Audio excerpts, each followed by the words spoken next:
E continua il viaggio a San Salvatore di Fitalia. Incontriamo? Oriana. Parlaci delle tue opere. Le mie opere sono delle semplici candeline natalizie in cera di soia o cera di palma, 100% vegetali, con fragranze naturali, e anche le basi in gesso sono sempre fatte da me, gesso vegetale e atossico. Ma come si creano? Parlaci un po' di quanto lavoro c'è dietro. Non si dorme la notte per farle. Prendiamone una magari, facciamone vedere qualcuna. Questa per esempio, come si realizza? Da cosa si inizia?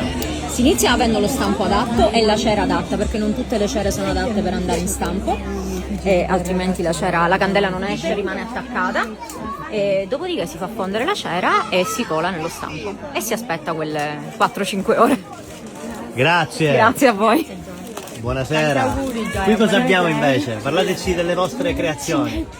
All'uncinetto, stelline, una scarpetta, palline, alberelli, un po' diciamo di tante cose. Complimenti, un caro saluto. Grazie. Salutiamo gli amici di Onda TV e Bella Sicilia. Grazie.